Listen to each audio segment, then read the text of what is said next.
محمد بن قاسم پنځمه برخه. محمد بن قاسم د خپرونې مینوالو په دې هیله چې روغ او جوړ به یاست، الله رب العزت مو خوشحاله لره. دا دی زه محسن احسان مو یو ځل بیا د محمد بن قاسم د ناول کوربتوب کوم په دې هیله چې دا خپرونه تر پایه راسره واورئ. درنو او قدرمنو اوریدونکو، په تیره برخه کې مو دا ویلي وه چې راجا پوښتنه وکړه تاسو ټول له ځانه سره بیایئ؟ زبیر نه، طلحه او څو نور سوداګر پاته کیږي. راجا بیا پوښتنه وکړه خالد او خور هم دلته پاتې کیږي؟ زبیر نه، هغوی له ما سره ځي. راجکمار په غمجنه لهجه وویل نه، هغوی موږ نه پرېږدو چې ولاړ شي. خالد ته ما ورور ویلی دی.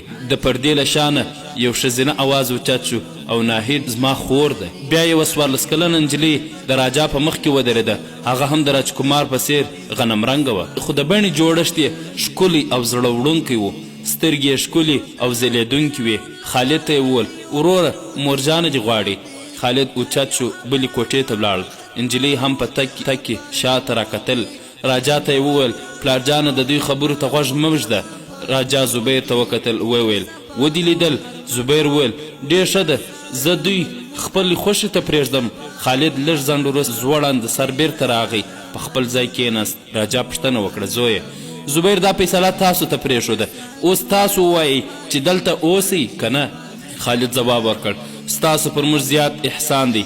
که زما اراده وای چې آرام ژوند وکړم نو ما به تاسو هیڅکله هم نه پرېښودی، خو اوس زموږ قوم په لرې لرې هیوادونو کې جهاد کوي او زما په رګونو کې د یوه مجاهد وینه ده. ما اورېدلی دي چې د وخت د غوښتنې په سبب له ما نه کشر جهاد ته ځي، نو زه له دې نیکمرغۍ نه ځان نشم محرومولی. راجا تر لږ ځنډ سر کښته واچوه او په چورتونو کې ډوب شو. بیا یې سر اوچت کړ او وویل زویه ته د ابوالحسن زوی یې، که تا دا اراده کړې وي نو زما باور دی چې د نړۍ هیڅوک دې نشي راګرځولی. هغه قوم نیکمرغه دی چې میندې یې ستا په شان زامن زیږوي. خالد وویل زه غواړم چې تاسو په خوښۍ ماته د تګ اجازه راکړئ. راجا ځواب ورکړ د ابوالحسن د زوی خوښي زما خوښي ده. قزاق لوټماران 10 ورځې وروسته یو سهار په بندر کې د دوی کښتۍ تیاره ولاړه وه. په یوه کښتۍ کې زبیر، سلیمان او کونډې سپاره کړل او په بله کې راجا دلیپ سنګ ته د حجاج بن یوسف او خلیفه ولید لپاره پیلان، طلایي او د غمیو سوغاتونه بار کړل. راجا هغوی ته 10 پیلان ور واستول. راجا او شهزاده زبیر او انډیوالانو ته یې د رخصت کولو لپاره بندر ته ورغلي وه. راجا د عربو ټولو یتیمانو او تورسرو ته هم ګرانبایه تحفې ورکړې. زبیر ته هم هغه ډیر څه وړاندې کړل، خو هغه یوازې د سنډا د پوست یو ډال خوښ کړ او وایې خیست. ملکې خپل د جواهر قیمتي امیل په ډیر ټینګار ناهید ته په غاړه کې ور واچوه. شهزادګۍ د رخصت په ورځ د هغوی کور ته ورغله او په ډیر ټینګار یې خپله قیمتي ګوته هغې ته ورکړه. په بندر کې له خدای په امانۍ نه د مخه د شهزاده په سترګو کې اوښکې ډنډې شوې. خالد ته ور تر غاړې ووت. بیا یې خپل قیمتي هار د هغه په غاړه کې ور واچوه. د کښتیو بادبانونه پرانیستل شول. د شمال څپو کښتۍ پر مخ ټیل وهلې او د ښار خلکو خپل میلمانه رخصت کړل او په اوښکو او سلګیو کې له هغوی سره خدای پامانۍ وکړ. د ښځو لپاره د یوې ښې لوی کوټې نه پرته د کښتۍ په تخته هم ځانګړي تنابونه او پردې اچول شوي وې او جلا ځای ورته تیار شوی و. خالد هلته دلته ګرځېده او د کښتۍ د ماڼګانو سره یې دلچسپي شوه. ناهید له علي سره په تخته ناسته وه او د ناریال هغو ګڼو او دنګو ونو ته یې کتل چې د ژوند ډېرې ښې شپې ورځې په یخ سوري کې ورسره تېرې شوي وې. سهار په ماښام بدل سو او د سراندیب څنډې د یوې شنې کرښې په څېر ښکارېدې او ورو ورو دغه شنې کرښې هم د ماښام په تیارو کې ورکې شوې. هغه اوښکې چې د ناهید په سترګو کې ډېر وخت تم وې راوخوډېدې او کښته وسیسېدې. علي هم د خپل پلرني وطن په پرېښودو خفه و، خو هغه له ناهید او خالد سره په یوه ځای تګ تر دې ډېر خوښ و. د شپې اسمان شین و، ماشومان او ښځې د کښتۍ پر مخ په خلاصه هوا کې ویده شول.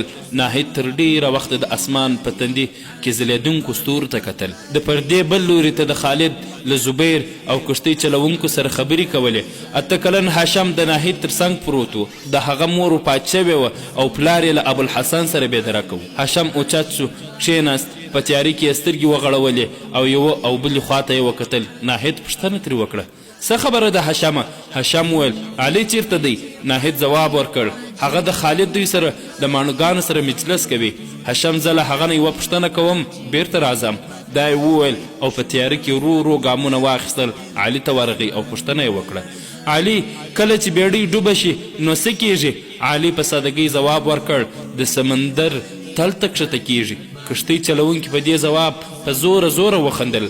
هشم واه په دې خو زه هم پوهیږم، زما مطلب دا دی چې خلک یې څه کیږي؟ علي: خلک کبان خوري. هشم: درواغ، خلک خو کبان په خپله خوري. علي بیا ځواب ورکړ: په ځمکه خلک کبان خوري خو په سمندر کې کبان خلک خوري. هشم څه په خبره ورسید او څه نه، او بیرته راغی، په خپله بستره وځغېد. څو ورځې وروسته کښتۍ د بالامار د سنډر سره سفر کاوه. په لاره کې یې د تازه اوبو او خوراکي شیانو لپاره په بندرونو کې څو ځلې لنګر واچاوه او تم شول. په دې موده کې له کومې پیښې سره مخ نه شول. د مالابار په یوه بندر کې څو عربي سوداګرو دوی ته ښه راغلاست ووایه او د تیر اوږده سفر د ستومانۍ لرې کولو لپاره یې 4 ورځې دمه کړل. په دې 4 ورځو کې د سراندیب د راجا د قیمتي سوغاتونو نه تر لرې لرې ځایونو پورې خلک خبر شول.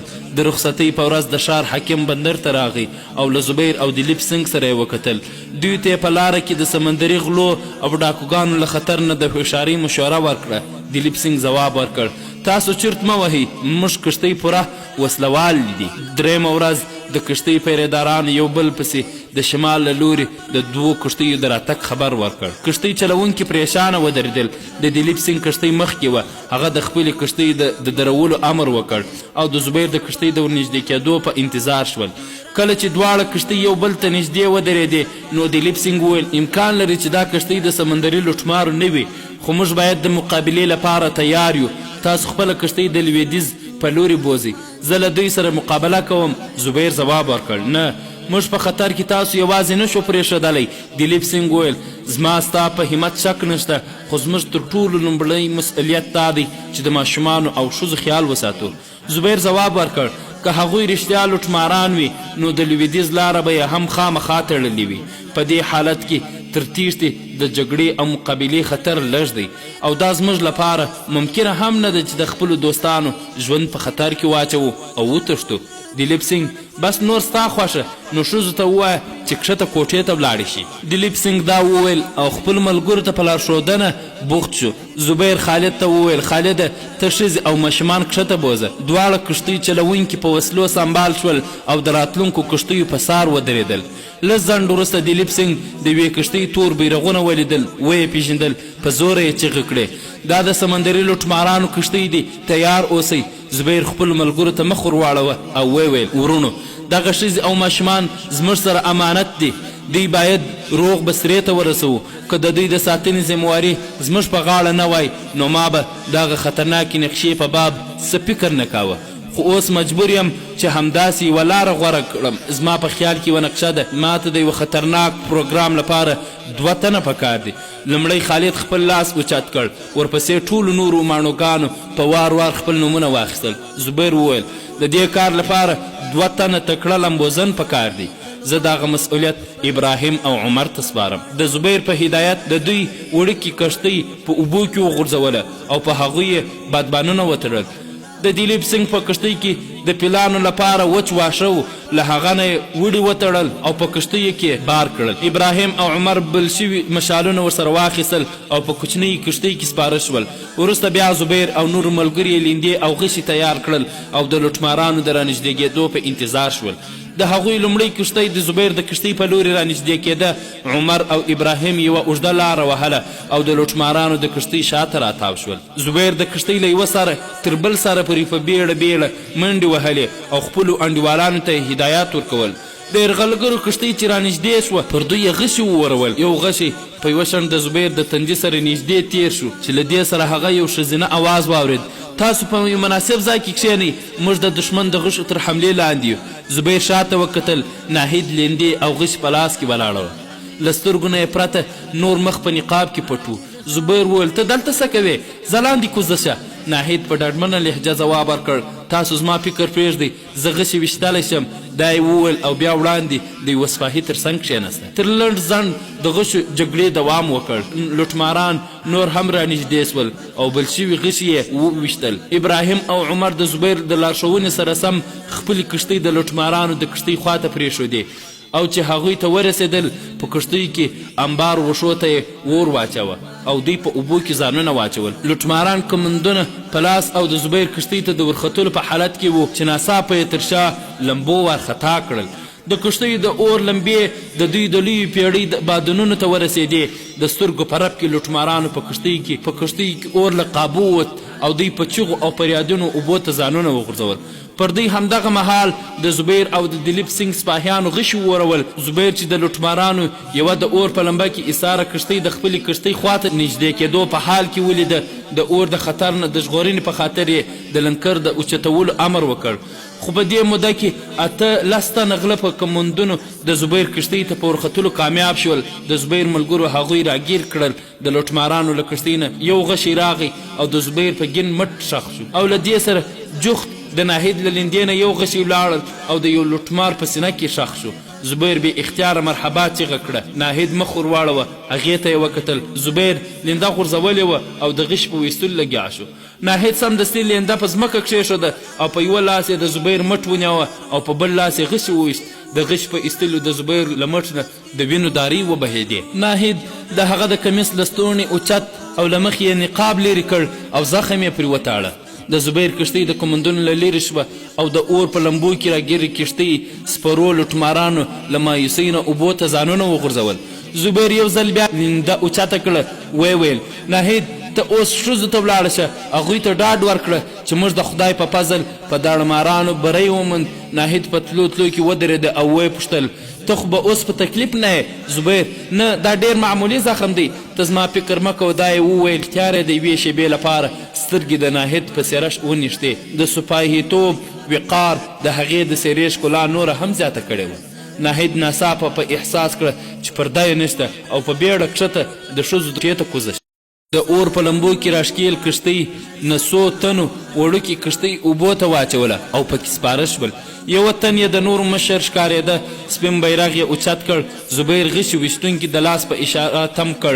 عمر او ابراهیم د خپل کار له سرته رسولو وروسته کښتۍ ته نږدې سوي وو. زبیر چې خپلې کښتۍ له خطره ساتلې ولیدې، د لنګر اچولو او د لاندې د لرګیو د زینو د غورځولو هدایت یې وکړ.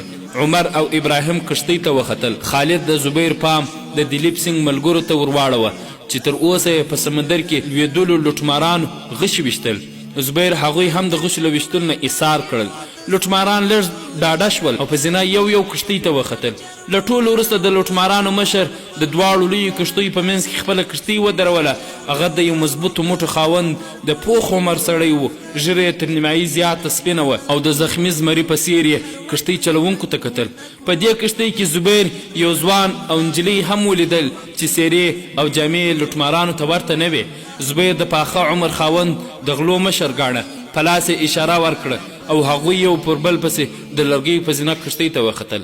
د نجلۍ په څېره کې د ناروغۍ او درد اثار و. د ښکلو او ګرانبیه جامو خاوند ځوان هغه تر مټ نیولی و او تکیه ورکړې وه. نجلۍ ورو ورو قدمونه اخیستل.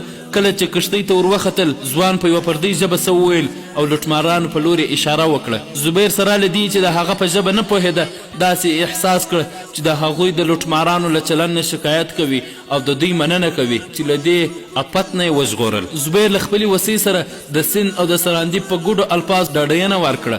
ځوان او نجلۍ د ده دوستانه او صمیمي لهجه تر تاثیر لاندې راغلل او په سترګو کې یې د مننې او درناوي نښې وځلېدې. نجلۍ څه ویل غوښتل خو غږ یې له ویرې په ستوني کې بند پاتې شو.